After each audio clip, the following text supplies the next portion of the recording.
Okay, so hello everyone. Thank you for being here. So we're about to start the symposium on the transfer of knowledge across contexts.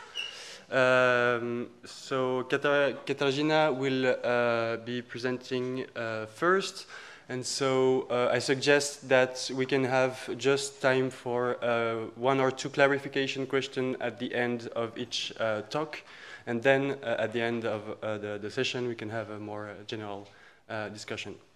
Thank you. Thank you very much for the introduction. Indeed, I will be talking about the topic that you see in the screen. I noticed this morning that I already gave you a spoiler in the title, but it is what it is. Maybe it makes it easier to understand the presentation as well for everyone who came. And I just wanted to say that the presentation will be in English, but I do speak French, so if you wish to pose your questions in French, please don't hesitate and don't be shy, pose them in French.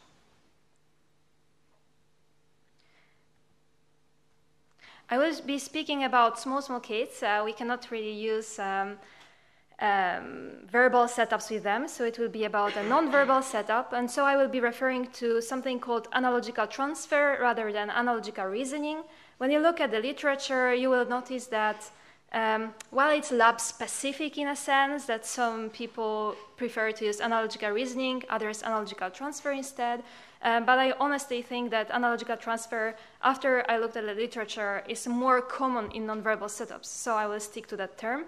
However, both analogical transfer and reasoning get at the same cognitive process of identifying common structures in two different problems, mapping the relationships between the parts of these problems within these structures, and transferring knowledge across these problems.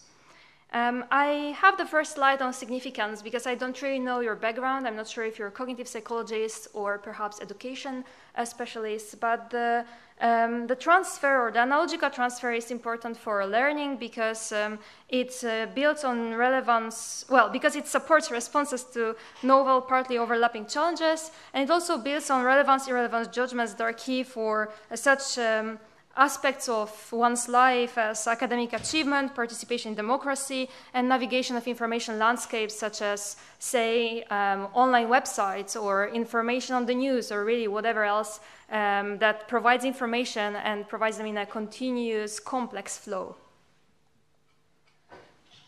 Here you have a, I'm not sure how well, okay, you can see it pretty well. I think the elements of the slide. I have a lot of text in the slides. If you prefer to read rather than listen, if it's easier for you, please go ahead and read. But I will just boil it down to the gist of what each slide is about, if that's fine with you. In general, in analogical transfer setups, what children or adults, for that matter, are given are two problems. We have a certain target, a problem that should be solved, that the person has never seen solved, and then we also have a source. A source is a problem that they train on, they learn to solve, and then they are supposed to transfer the knowledge they gain on the source onto the target. Usually, there is just one problem, and it's a salient relevant problem. This means that you look at the problem, and you see directly its potential relevance for the solution.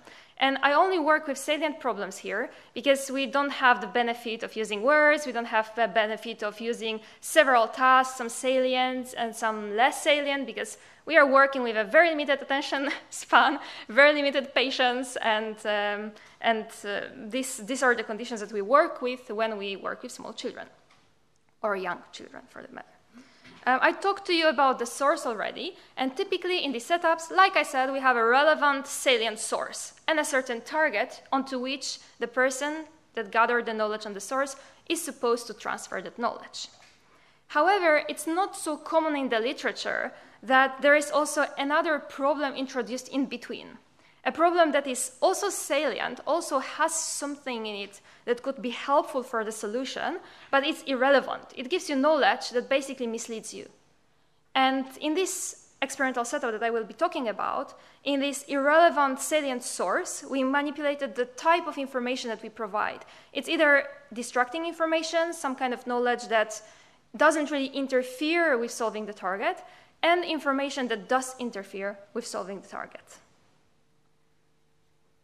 When the irrelevant source has a low overall perceptual similarity to the target in our setup, we call it a potentially distracting source. Why? Because basically you learn something on a problem that looks different than the target, you gain some sort of skill, but when you see the target, you don't automatically think, oh, okay, it's the same problem that I have just solved. So only problems that have high overall perceptual similarity to the target are called misleading problems or potentially misleading problems in this setup. When it comes to a bit of background, actually children start to become more and more proficient at capacities relevant for problem solving early on in the first year of life, and already 1-year-olds begin to transfer goal-irrelevant knowledge about object function. Then between 2 and, say, 5, these capacities further develop as children become more and more proficient at using spontaneous transfer or spontaneously transfer knowledge onto increasingly different problems, different than what they learned before or what they learned on before. I think that we can... if you want to learn more about the development of problem solving and what we call simple and complex transfers, feel free to have a look at the paper that I published with Jean-Pierre Thibault in 2023. If you want the reference later, you cannot find it online, please let me know. I think that I'm just gleaning over these questions in this presentation because I want to actually show you what we did. All right, let's skip this. You already heard about executive functions in the keynote that preceded this presentation in this very room. We also used the same conceptualization of executive functions, wherein it's a tripartite set of skills, let's say core functions of inhibitory control, working memory, and set shifting or cognitive flexibility. Please note that there are also other conceptualizations of executive functions out there, such as executive attention, and they might be more applicable to your context of research if you're doing research, so please feel free to explore those. We will stick to this one in this presentation. Previous studies showed that 2-year-olds tend to have sufficiently developed inhibition for efficient transfers of knowledge. 3-year-olds tend to have sufficiently developed inhibitory control or inhibition and working memory, but set shifting may be sufficiently developed only around 4 years. The entire reasoning for that is available in the paper, so please refer to that if you would like any details behind that. Before showing you what we actually did, I wanted to briefly mention that we have a multilingual population, or rather we have monolingual, bilingual, and multilingual children in our population, which is perhaps not so common in many studies out there, but I did half of the study in Sweden, where mostly monolingual children participated, and then I moved to Luxembourg, complicating my life, in a sense, in this study, where I got a lot of bilingual and multilingual children. And I just wanted to mention that actually it was repeatedly shown that bilingual children might have a kind of protracted development of problem solving and executive functions. Why this is, there are 2 competing hypotheses, a transfer hypothesis that has been attacked due to a lot of evidence that didn't show the bilingual advantage in several studies. And there's also a new hypothesis that suggests that bilingual experience kind of changes your brain, putting it very simply, and makes you deal better with complex problems, such as this kind of problem solving and knowledge transfers. If you want to explore that, ask me later after the presentation. I'm just mentioning it because we controlled for lingual status of the child for that very reason, since it's a variable that might play a role in our study. All right, this is very complicated. Let me just jump to the boiled down version. So in this study, we asked when in development children could use relevant information despite irrelevant misleading information. And in order to explore that, we also had to have conditions with irrelevant distracting information, which emulate more what has been done before in the literature, or more closely what has been done before in the literature. And we also asked whether complex analogical transfer is associated with word knowledge and executive functions in 2.5 to 5.5-year-olds, and complex analogical transfer signifies transfer that involves more than one source problem, 2 source problems in this case. All right. What we did is this is an apparatus that was supposed to be a video. Maybe it's working? No, it's not. I was told it's not before, but just for the sake of it, I wanted to try. In any case, I built a series of apparatuses that you will see at some point in the presentation. This is just one of the targets. The idea is very simple. It's built in MDF, medium density fiberboard, I think it's the entire name, and with some plexi and some FIMO tools. And in this particular problem, there is a slit in the bottom of the plexi, in the bottom of the apparatus or the puzzle box, and the child is supposed to insert the screwdriver-like ending of a tool into that slit and lift, and that's the target problem. It's all about tools and simple actions because, well, children, we cannot expect from children to do much more in these kind of setups, especially if they speak very many languages, and you know, it's tricky to test children between 2 and 5 with any other kind of setup. In the end, we had 116 children in this study, and they were recruited in Sweden and Luxembourg. They were monolingual, bilingual, or multilingual, and we had 4 conditions. 2 in which we provided irrelevant, distracting information, either between the relevant source and the target, or before the relevant source. And we also had 2 other conditions, which were mimicking these other 2, but we provided children with irrelevant, misleading information. I hope it will become clearer in a second. Alongside, we also had a receptive vocabulary task, a visual spatial working memory task, and a set shifting task. I have one question to the organizers. Are you timing me, or should I time myself? All right. How many? Okay, not good. Fine. Let's just jump to this then. Okay, so here you can see the overview of the setups. Children saw target twice, in the beginning of the experiment and at the end. And in between these 2 exposures to the target, well, maybe I should also say that they got the first exposure because we gathered their spontaneous reaction to the target. If they could solve it, they obviously, you know, need another problem.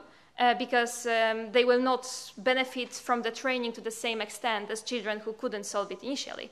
So everyone would get the target, and thereafter they would get, in the so-called difficult conditions, children would get a relevant perceptually dissimilar problem, and then an irrelevant perceptually dissimilar one, the top problems. And the second problem there would serve as a potentially distracting problem.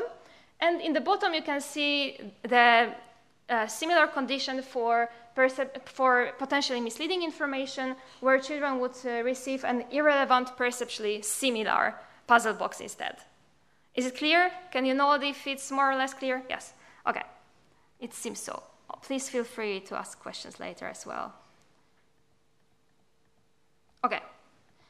Just a note. If children succeeded to solve the target on one of the problems, they would proceed to the target on another set. We had 3 sets, which we named hook set, screw set, and poke set from the tools that were involved, and they were progressively more difficult. And we also controlled for the task set later in the analysis. I'll skip the analysis plan, because we don't have time for this, apparently, due to my own doing. We did some initial controls. I just wanted to show you the actual results before I glean over the discussion briefly.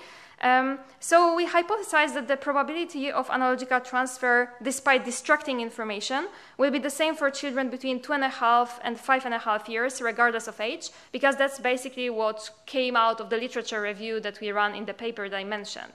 However, we found indeed that this probability was the same. And regardless of age, children were able to transfer knowledge despite distracting information. And when it comes to the misleading information, we actually expected that only beyond the age of 3, children will be able to do that, to transfer knowledge despite misleading information. However, this was not the case. And as you can see in the graph, regardless of age, some children were able to transfer despite misleading information as well. I think I will skip the executive functions for the sake of the presentation and making it on time. But I wanted to go through the results that I showed you. Our results suggested analogical transfer, despite irrelevant, potentially distracting or misleading information, develops in early childhood, and that it may be available to children as young as 2.5 years. And it was not related to word knowledge, working memory, and set shifting when goal-irrelevant source was before the goal-relevant source.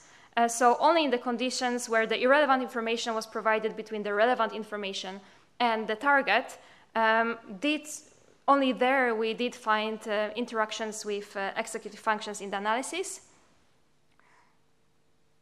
And in other words, actually few children succeeded in either condition compared to previous studies. I had a pilot study before, and there 50% of children were able to solve something that we thought was analogous to the condition with potentially distracting information. And here only 1/3 of the children, or I'm not sure if only is warranted here, but 1/3 of the children were able to do so.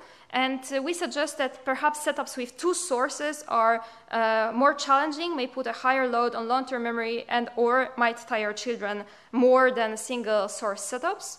And even some 30-month-olds, as in 2.5-year-olds, succeeded in the misleading condition, and many older children struggled, contradictory to previous findings from Lindsey studies, who will speak in a minute, and from Jean-Pierre's studies as well. I don't want to speak about the executive functions due to time. Please feel free to approach me after the presentation or during the aperitif in the evening, if you wish. The takeaway from this presentation is that the nature of irrelevant information matters for analogical transfer in 2.5 to 5.5-year-olds, as the executive functions, the interactions with executive functions showed, but only when the irrelevant information is provided in between two analogical situations. And even 2.5-year-olds can transfer relevant information despite irrelevant misleading information, and this ability depends on maturity of working memory and set shifting rather than child's age. That's the bit that I didn't show you thoroughly in the presentation. And the final, say, implication for education of such young children is that analogical transfer, despite misleading information, should gain more prominence in cognitive developmental research and also early childhood education, since such young children seem to be, some of them at least, capable of transferring despite misleading information, transferring knowledge despite misleading information. I think that I should finish by now. So thank you very much for your attention. I think we should still have some time for questions. And as I said, please feel free to approach me later and ask about the bits that I had to just glean over. Thank you. And so now Lindsey Richland will talk about individual differences in noticing relations. Okay, great. Thank you so much. Great. Okay, well, thanks for your attention and your interest. I'm going to switch to thinking about individual differences a bit here. We've been thinking about analogy and analogical transfer, so that was a wonderful introduction to what I'm doing. I build on a lot of the same ideas. I want to first give you an exercise. So take a look at this classroom, and just, what do you notice? Think about that for a minute. So you might step back and then now think about what are the things you noticed, right? So rather than just thinking about what they are, there are a lot of different features here, right? There's a lot of information that's present in this classroom, and there are a lot of object features. There are also a lot of relations going on here, right? So some things you might notice, the tables are different shapes, there are colorful chairs, there are quantitative relations going on here. So there are 4 chairs at every table, 2 times as many blue shelves as orange shelves, right? So there are likely to be variations. You probably noticed some of these, you probably noticed other things. We all bring our experiences to bear on new knowledge that we're taking in, right? So I'm really interested in this idea of sort of thinking about how we harness the knowledge we have in our previous experiences and what that looks like when we're coming into new learning situations. So we know that there are differences in relational attention. We know that children, when they're younger, tend to pay attention to sort of more object features, once children age, they tend to be a bit more attentive to relational features. So age is one predictor here. This is pretty reliable. We also know that domain knowledge matters. You think about expertise literature. You think about when people don't know. Dudley Genner has argued when you're coming into a new learning context, when you don't know much, you pay attention to the object relations, the object similarities. When you know a lot, you start paying attention to relations. So there seem to be some differences here. We'll be talking about math and kind of what that means within the domain of mathematics. In mathematics, there is a lot of relational information that's crucial, right? So looking at these fractions, there are different ways of representing these fractions. These look different. They have different perceptual appearances, these sort of circles and these symbolic notations. We have, in these cases here, we have different numbers like 1, 2, 3, 6. You know, these are really different, right, at one level. But if you bring a mathematical lens, you all have enough math knowledge here to really kind of abstract these out, and you're like, yeah, these are pretty similar, right? So, okay, so relational reasoning is the process of drawing relational correspondences across representations. And I'm really interested in how we get people to pay attention to relations and how they start to draw relational correspondences across representations. Is this something some people might come into this moment? You all have a lot of expertise. You've also had a lot of experience doing relational thinking. And so you probably just automatically do that. You see cues like the equal sign that cue you into the fact that you should be doing relational thinking here and sort of coming up with correspondences across these representations. But a child might not, right? When they're first coming at this, someone without a lot of experience, this maybe looks kind of overwhelming. This is lots of different information, symbols, pictures, circles. How are these things all similar? Okay, so I'm interested in kind of the relational underpinning of mathematics and thinking about what kids are bringing to bear onto them. Now, we know that one thing that happens in classrooms is that teachers have a lot of expertise. So they are often expecting that kids are noticing relations and sort of taking away relations from their instruction in a way that kids aren't necessarily doing. So sometimes there isn't an explicit sort of explanation about exactly what kids should be attending to when they're getting instruction. We know that there are some variations then in what kids notice in an instructional lesson. And spontaneous attention is a term, you know, that we've been thinking about. And really what that means is that kids are going to learn differently maybe from the same lesson if they're attending to different things, if they're sort of paying attention to irrelevant features of what the teacher is teaching versus if they are understanding and attending to the key relational structures. So we've been thinking about the spontaneous nature of relational reasoning and thinking about sort of how we would look at that and what that would look like. And we're not the only ones who have done it. But anyway, in this work, I'm going to talk about specific differences in how children do spontaneous relational attention and what that looks like, and how socialization may be a real important piece here. Because we know that attention to relations can be malleable to priming. This is something we've demonstrated before experimentally, and here we want to know where socialization fits in here. So if we have this kind of a task, this is a pretty traditional matrix task, we're wanting to look here at how 3- and 4-year-olds can become more relational as they're going through this task and what that means for another task like a scene analogy task. Oh, I'm just now needing glasses and I'm like, do I wear my glasses? Do I not? Sorry, this is kind of a transition moment for me. All right, so how do children become relational thinkers? They are they are always getting experience at home, right? They're getting experience with language, with talk. So I want to really focus in this talk on the role of language and relational talk that might be changing and guiding the sorts of attention that they're bringing. So we think about parent talk patterns. So in this case, we're interested in whether this kind of parent talk is changing children's thinking, and is that something that becomes then stable, Or is that something that's really sort of very much focused on the particular context that the parent's talk is taking place in? And I will give you some more grounding on these tasks, but you can see some of these are mathematical, some of them are relational and non-mathematical relations.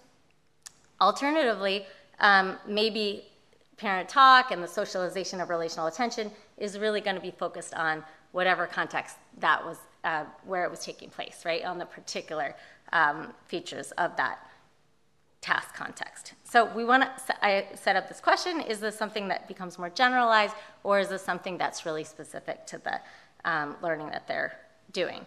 So is spontaneous focusing on mathematical relations important? And does this actually predict later learning? Does this change the way you're attending to the world? Does this change the kind of information that you actually are taking away from new information that you're coming across?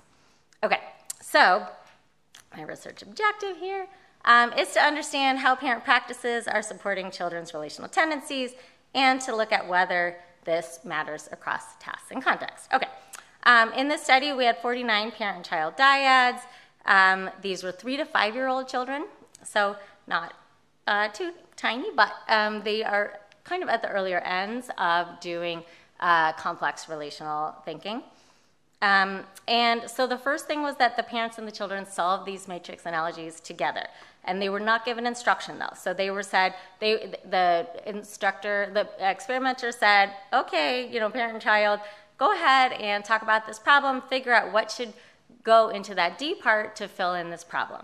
And you can see that this can be done perceptually. So you could have yellow, green, or this could be done structurally, where caterpillar turns into a butterfly, seeds turn into grow into a flower, right? So this was really the sort of thing that we did. They were both reasonable, right? They actually both complete a pattern, and they're both in some way relational, but less, the perceptual feature one is a lot less structural and sort of relational.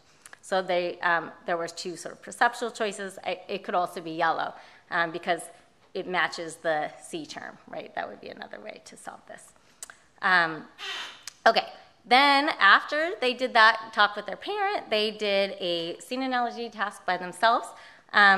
Those of you who know my work know that I've done several iterations of this kind of a scene analogy. A lot of times I tell them, do analogy, and we train them on what we mean by that in the instructions. Here we did not do that. Here we just said, what goes with this cat in the bottom picture? And so there are 2 things that go with this cat in the bottom picture. One would be a perceptual choice, so another cat. Another one would be a relational choice. So if the cat on the top picture is chasing this mouse, the boy is chasing the girl. Now you could have a relational structure match, which is the chaser. You could also have a relational error, which is the chasee, but it's still relational, right? It's still part of this relational pairing.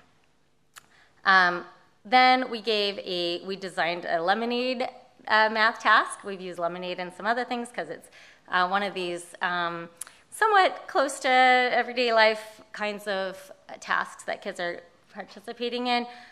Here we asked which 2 are the most the same. So this is a proportion problem, but you could solve this either. Here's another example. You could solve these either perceptually. So you have, the 2 pictures that look very similar, or you could do it proportionally. So these 2 are going to taste the same, right? They have the same relative ratio between lemons and water. Again, we didn't give them instructions on what we meant by that. So really here, in all of these tasks, we were looking at what spontaneously were the kids paying attention to? What did they notice? And so was it common across these? Did they kind of take a relational view and then do that across all the tasks? Or did they do it on some of them and not others? Was it kind of haphazard? And was it related to what the parent did in that original conversation? That's what we were really interested in. When we looked at this original conversation, we coded for children's relational statements, parents' relational statements, so that grows into, or whatever it was the parallel on the other versions. And we looked at parent scaffolding practices. So number of questions that they asked, and particularly what kind of questions. We were interested in open-ended in particular because that allowed for a lot more rich thinking on the part of the child than the closed-ended, which were often things like, what's this? Butterfly, you know. So they weren't sort of very thinking in terms of provoking. Okay, so here's an example. That's right. If you can hear it. That's right. And what is that? Okay. How do you make cakes? Yeah, maybe we can start that over again just to. You just have to play Okay, it again. and can I change the volume? Is it? Sure. Okay, perfect. There we go. Okay. Make with the sand toys. Sandcastle. That's right. That's right. And what is that? Okay. How do you make cakes? That one. Okay, so here you see an example. Here we have the parent is giving, at the beginning, sort of a closed-ended question, which you could see was sort of like, what did they make? Sandcastle, which is a much more constrained kind of a question versus a something that is going to be a little more open, and I'll give you that in a second. You also saw a parent relational statement, which is how they're like, so the parent is actually giving that link, right, between the two, the A and the B, in that problem. So here the parent is really producing a lot of this thinking. Yeah. Ooh, and then here, let me start this over again because it goes automatically. Yeah. Yeah. And you're why are you making that match? Well, because the dog is in the doghouse. Yeah. And the bee. Goes in the hive. Makes sense. Okay, so here you're seeing the parent giving this open-ended question, and the child is producing more of these kind of relational correspondence, right? And really working through that goes in. Okay, so what do we see? So were the parent talk patterns associated with child's relational language during the task? So that was the first question, sort of within the task, did we see the parents talk related to the children? Here we looked at relational statements, question asked, and the type of questions. And then we looked at child relational statements. And so what we found actually was a little bit, we sort of had two things really going on. So what you'll notice is that here we had a fair number of cases. We had some variation in the amount of relational statements that children were making. And then we had a fair number of cases where there were no relational statements made at all. So we really looked at, our analysis really looked at two things. One, what did parents do that produced any, or success or failure at producing any relational statements? And then what was related to the number of relational statements if they made them? Really what we see here is first when we look at the amount of relational statements that they made, the number of open-ended questions seem really important, and then whether or not they made any relational statements, that had to do with whether the parent made a relational statement. So basically, if the parents made any relational statements, that was more likely to get the kids off the floor in terms of making any relational statements themselves. Then as long as they were there, the open-ended questions got the kids to make progressively even more relational statements. So this suggested there was some real interrelationship between what the parents were doing and what the children were doing. And when we look at performance then on these relational tasks, we wondered whether this was related to performance, whether they became more relational, the more relational talk that they did, and I'll just kind of get to the answers, which was yes. So the children's relational statements were related to more relational performance on the scene analogy task, and the parent open-ended questions were also predictive there. When you when you get to the mathematical performance, you also saw these being related to their mathematical performance. Sorry, I realize I'm over time too. And really what we see here is the performance in the non-relational task was related to performance in the math-related task as well. So basically what you see is children's performance across these tasks was correlated, and parents' language was predictive of their more relational thinking across these different tasks. So this suggests that open-ended questions may support children's development of this kind of relational mindset, and that seems to be relatively stable across type of tasks. So this is important, the fact that it's happening at this early ages, and the fact that these kinds of parenting practices are not only creating change kind of within the specific context that they're part of, but it's maybe creating this kind of more relational orientation that children are bringing to bear. And I'll end there. Thank you so much. Great, and so maybe we can go on with this discussion later. And so now we're going to listen to Jérôme Clerc, who will talk about the transfer of memory recall strategies. Thank you, Luca. Hi, all. Thank you for bringing me this symposium, and thank you for the previous two talks. I'm going to speak about strategy transfer, which is quite different from analogical transfer, but I think maybe common concepts may be used in a common thinking and work. So I will talk about transfer-utilization deficiencies, which are a specific case of utilization deficiencies. So what is transfer? I'm based on this Clarence Chen's model of transfer, which tells us that transfer is reusing previously learned knowledge with adapting this knowledge to the new task, and it is built on task similarities, and it is well known that two isomorphic tasks are defined by a common structure but different surface elements. The context similarities is to be considered as well, and time interval, but here I will focus on task similarity. What are memory strategies? They are goal-oriented procedures which allow for voluntary memory, which are progressively automatized. That is, once they occur in development, they are more and more practiced and less costly. And this is important for my point today. There is a clear developmental pattern from pointing into selective attention, rehearsal, sorting, clustering, and there are also other strategies in older children, but I will focus here on selective attention and sorting, clustering in children from two age ranges.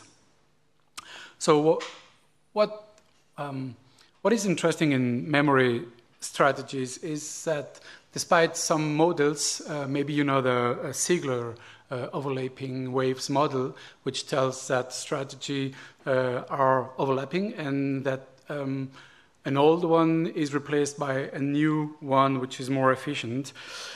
Sometimes it appears that a strategy is correctly produced and yet it's not efficient. That is what was called in the literature utilization deficiency, which is the case when a strategy is correctly produced, so we can observe a high strategy score, but the recall that is expected from the strategy is low, or at least lower than expected. This is mainly due to cognitive cost, essentially in the first phases of mastering a strategy. This seems to be also linked to metacognition and intelligence. But this concept of utilization deficiency has been challenged because, first, it was not observed in all children. We are far from this. Maybe around half of the children show this pattern. And some researchers told that testing for UDs, utilization deficiencies, in different children is a wrong test because many other factors can impact recall performance, as processing speed, intelligence, and so on. So one of the only ways to work on UDs is to work in the same child, investigating intra-individual differences, and in this case, transfer situations. That's what I made with some colleagues.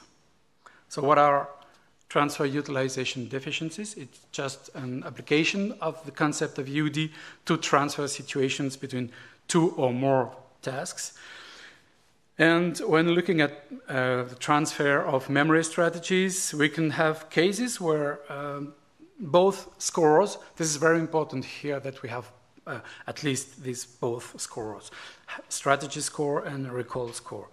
And, oh, I made a mistake, so sorry.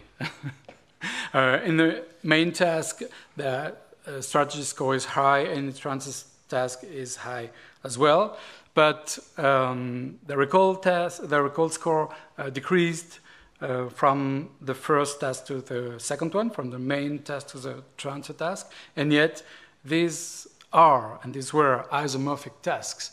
That is, for a kind of proof of concept, I'm borrowing these results from a study from Schwenk, and usually we consider that when two tasks are isomorphic, it is a case of near transfer, which is claimed to be easy. And these TUDs show that it's not as easy as maybe we believe.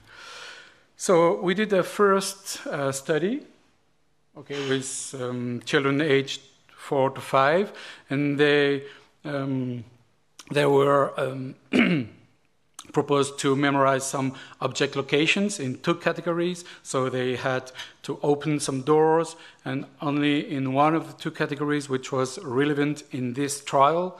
And they had 30 seconds to open the doors, and then they were required to recall the exact location of the 6 items in the category. And the first task was a 3D box at the top, and second one was only a cardboard task. That is exactly the same structure of the task, but the cover is slightly different. And there was also a third task that I don't show here, which was a carpet with little individual wooden boxes. And what I show you here on this graph is that the recall score significantly decreased from the first to the second task, that is from the main to the first transfer task, and it remained low in the second transfer task. And of course, all 3 tasks were counterbalanced across children. So, but this was observed along with stability of the strategy score. The strategy score didn't change through the 3 tasks. So we replicated and tried to extend these results with, again, 2 versions of the same kind of task, a 3D house task with little toys hidden in it, in the little boxes, and the cardboard task with only pictures, and on the other side of the task there were these, I don't know if you see, no, you can see, there were these markers for food and objects. This was counterbalanced, and so this is a clear view of the stability of the strategy score from the main to the transfer task, along with a significant decrease in the recall score. And in this task, this is a pretty old task in which children can open all the boxes they want, but only 1/2 of the boxes are relevant. And this strategy of selective attention is the best one. And so it is maintained, the strategy itself is maintained from the first to the second task, and yet the recall, again, decreased. And we go a little bit further. So on this graph, you can see clearly the main task and the transfer task, and you can see that the mean recall performance is less in the transfer task. But we also introduced flexibility factor. We wanted to know if the degree of flexibility imposed by the task through the number of switches that the children had to do, if the degree of flexibility played a role. And actually, it plays a role, but it's more complex than we originally thought. We thought that the more switches they have to do, that is, this trial, you remember an object, and now this one, you remember food, and now object, and now food, and now object, and now food. And we thought that such a high degree of flexibility should make the encoding and recall of the items more difficult. And actually, it was not the case, not at all. Oh. But still, the recall decreased from the first as a transfer task. It's another kind of another example of UD. And we did two other studies. This one is on another strategy, which is sorting and clustering, sorting items during encoding and clustering items during recall, which has been also much studied in the literature. And the two tasks here are actually two lists of items belonging to the same categories. So these were counterbalanced, of course, and I'm going to show a table with some numbers, but I hope I will help you to understand this. So on the left you have the post-test, that is the first task, on the right the transfer task, and we report here sorting, clustering, and recall scores. And first the sorting scores, and you can see that along the four conditions that we used here, the sorting scores remained very close in the two tasks, which is the same for the clustering scores, and both these scores are strategy.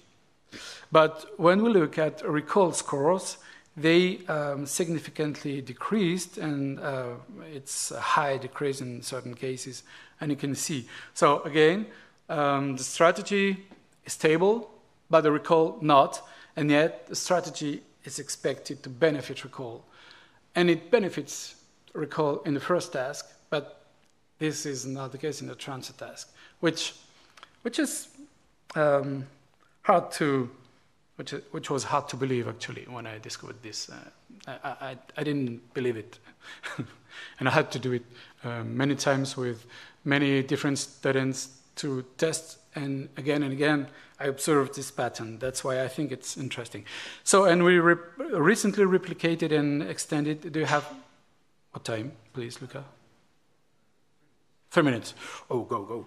Replicated and extended this with the same kind of task, but presented on a digital tablet. So you can see on the left all the items merged, and on the right all the items after a perfect sorting.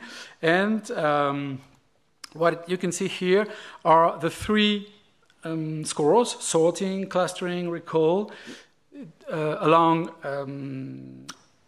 8 trials. The first 2 trials were pre-test, and then there was a prompt. That is, children were prompted to sort the items, explicitly prompted to sort them on the tablet. But until the 6th trial, it was the same task. That is, it was the same items, the same pool of items that was used. And only for the last 2 trials, we did use the second list of items.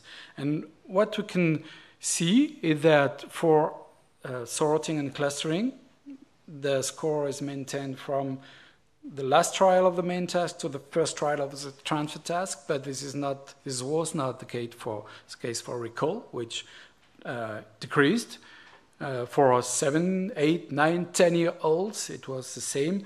And another point that we did not investigate before is that we noticed a rebound in the performance. That is, this decrease in recall seems to be here and robust, but seems also to be temporary, which is interesting for thinking about transfer.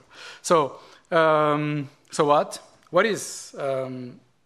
what are TUDs? Are they transfer success because strategy is correctly transferred? Are they transfer failure because recall is not as good as in the main task? Probably it's a kind of both cases, but it tells us that several DV must be measured to assess transfer. This is an idea that was proposed in the literature by Noakes, and I'm not sure that in many transfer studies we follow this advice, and I think it's a good advice. That is giving us the opportunity to measure several times the same phenomenon. Why? Probably due to a transfer cost, which was theorized recently in the literature. Transfer cost due to the adaptation, because transferring, I think it's the same for analogical transfer, but you can tell me, maybe I'm wrong, but at least for a strategy transfer, since both tasks are different, the strategy must be adapted, it must be modified, and this adaptation has a cost, and has a cognitive cost. And maybe the cause of TUD must be looked for in this adaptation cost. So far, we observed this in 4 until 8 years old children, and we identified 3 ways, and maybe another one, but it's not.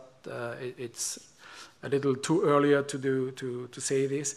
3 ways for overcoming TUDs: training, because training strategy in the first task leads the children to be more comfortable with the strategy, and actually probably it reduces the cognitive cost associated.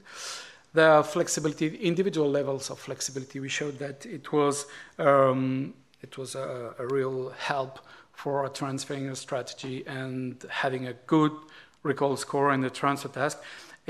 And probably the proactive control, that is, if the child prepares for giving an answer, for encoding and recalling new items in a new task, because he knows that a new task will come. Maybe it could be of interest here, but this will be for future studies. So, thank you.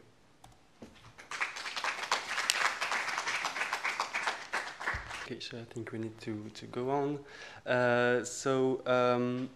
My presentation will be about a conceptual model that we have recently published with Emmanuel Sander that concerns analogical retrieval, so the process allowing to retrieve past situation like analog representations from long-term memory.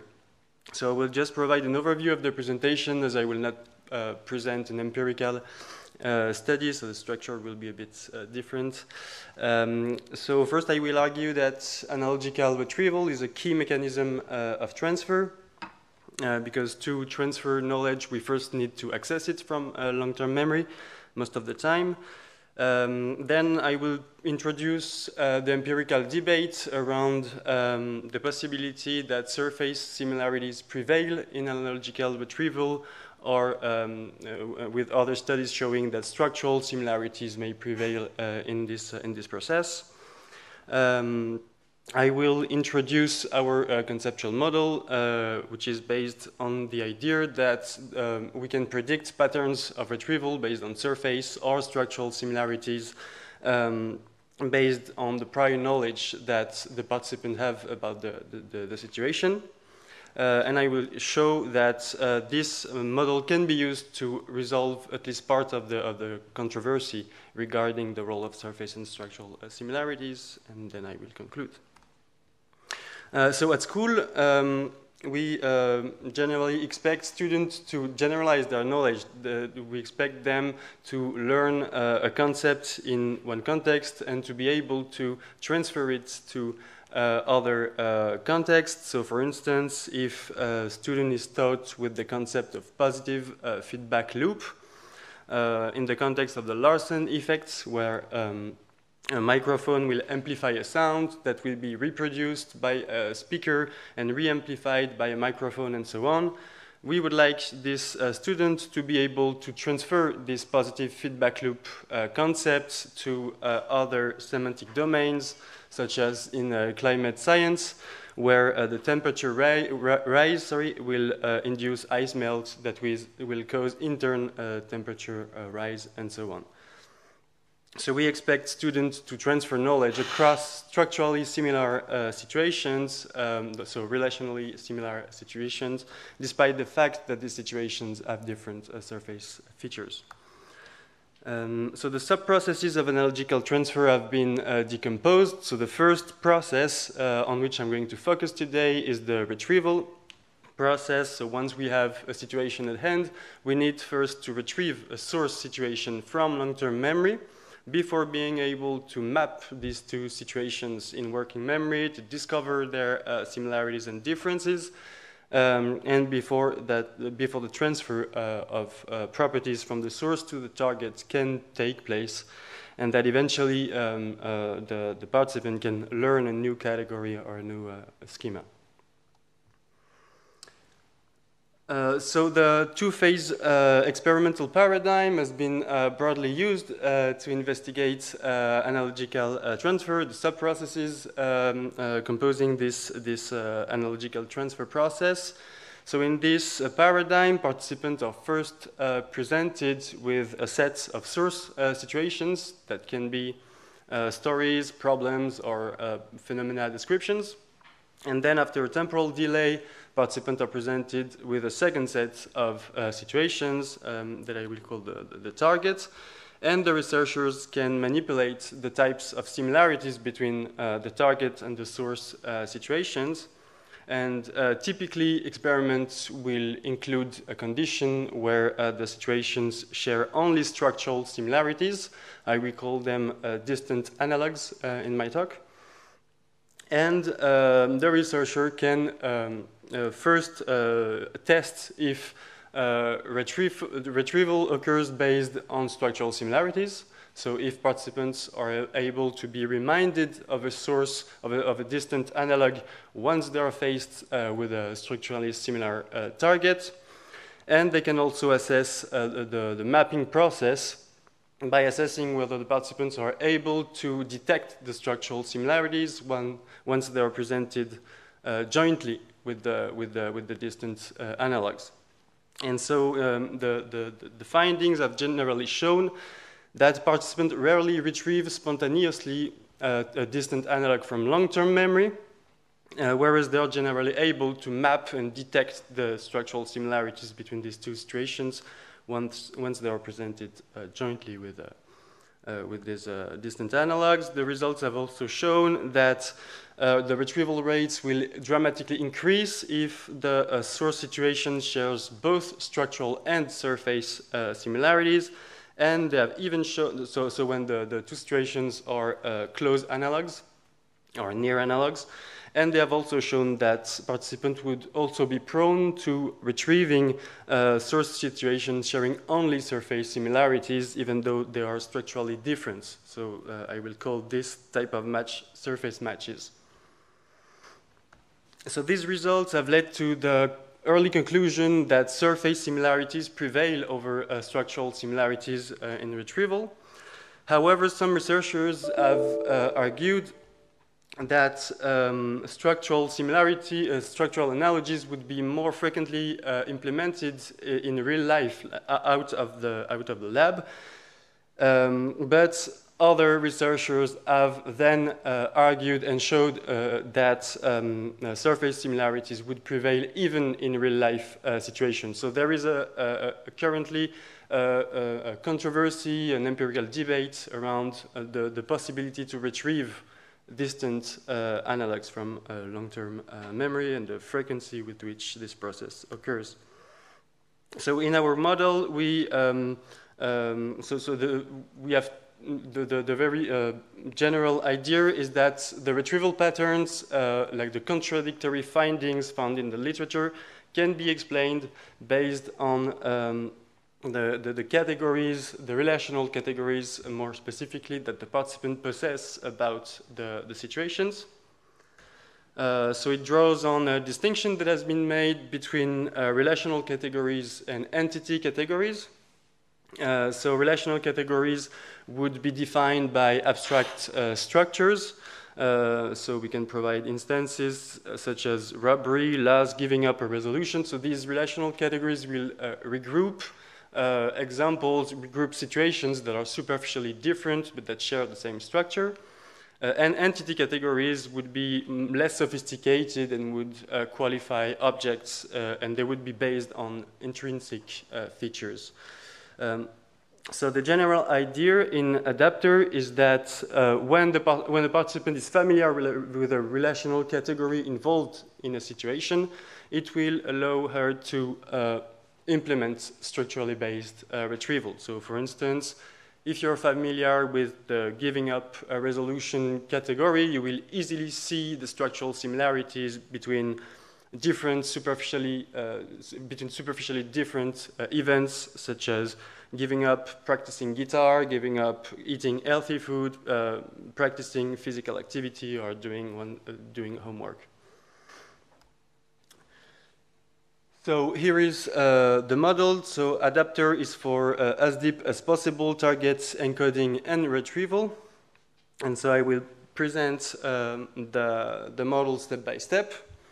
So I hope you can read. But so the first idea is that the type of encoding, the way the target is encoded, is going to determine the type of match that can be retrieved from long-term memory. But in any case, closed analogs will prevail because they share both structural and surface similarities. So they maximize similarities with the target situation, so they would be preferred in any case. However, when the encoding focuses on structures, so on abstract relations and roles, participants will tend to retrieve distant analogs more often than surface matches, and when the encoding focuses on surface features, on context-specific entities and relations, they will tend to retrieve surface matches over distant analogs. And so the main claim in the model is that the type of encoding is itself determined by the type of categories the participant has about the situation. So if the participant is familiar with a relational category, it will allow her to process a structural encoding of the situation. If the participant is not familiar with a relational category, she will use less sophisticated entity categories that will induce a surface level encoding. So I will not go into the detail of this, but there is also the idea that the participant can access a gradient of abstraction within relational categories. And there are other factors that can induce a surface level encoding or structural encoding. So the first factor is the encoding context. So in a deep encoding context, so for instance, when we are inviting participants to compare multiple analogs, this will induce structural encoding. But if the participant is in a shallow encoding context, when she has to read a lot of stories, for instance, in the context of an experiment, this will tend to induce a more superficial encoding. And another factor introduced in adapter is the salience of surface and structural features within the target description. So if, for instance, the target if a situation involves many objects, it will be harder to extract a structure than if the situation involves only a few objects. Okay, so based on adapter, we can predict or provide accounts for the controversy regarding the difficulty or the ease of retrieving distant analogs in previous literature. So based on the effect of relational categories familiarity, the model can predict or can at least account for the fact that the retrieval of distant analogs was rare in experiments where the relational category was unfamiliar to the participants, such as when it involves the positive feedback loop concept that is not familiar to everyone.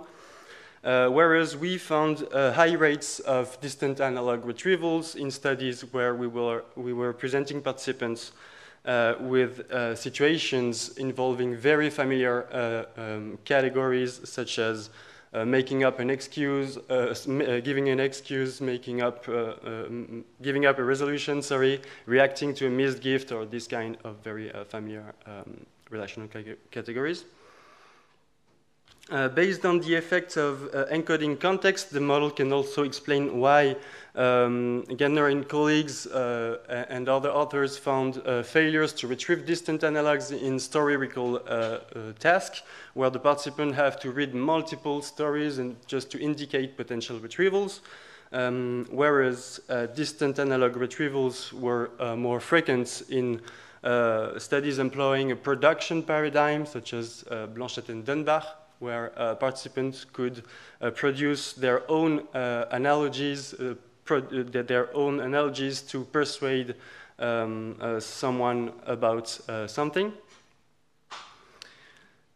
And lastly, based on the effect of surface structure science, adapter can provide an account for why distant analogs were rarely retrieved in the studies by Trench, Minervino, and colleagues, where they were investigating the retrieval of 2 hours movies, whereas we found high rates of distant analog retrieval in our study, where we investigated the retrieval of 30-second video clips. So the explanation would be that it's easier to extract a structure from a 30-second video clip with only structure-relevant actions than to extract the structure overarching a 2-hour movie containing many structure-irrelevant events. And so I will now conclude. So the conceptual model adapter can account for failures and success to retrieve distant analogs. Based on the integration of several factors, such as prior categories, context, and salience. And as we describe it in the paper, adapter can also be used to generate novel predictions. So for instance, it would predict that the degree of familiarity would predict the degree of the retrieval rates, of distant analogs, and we provide ways to measure a category familiarity. Based on the literature on the graded structure of categories, it also suggests that prototypical instances, analogs would tend to be retrieved more frequently than more peripheral analogs. And it also suggests a developmental trajectory. I will not go into the details because I'm over time. But if I go back to the implications regarding analogical transfer, so adapter suggests that retrieval and transfer is challenging because particularly challenging when the category involved is not familiar. And unfortunately, this is often the case in school settings when we are teaching new notions to students. So this points to the necessity to build settings, to design settings allowing the students to build new categorical knowledge. So if we go back to our initial example, there are currently ongoing studies investigating settings aimed at promoting categorical knowledge to represent concept as categorical knowledge. So For instance, for the positive feedback loop concept, it would consist in presenting students with multiple examples to prompt them to compare these examples, to introduce these examples as members of the same category, and to invite the student to define this category and to explain why these are examples of the same category. And thank you for your attention.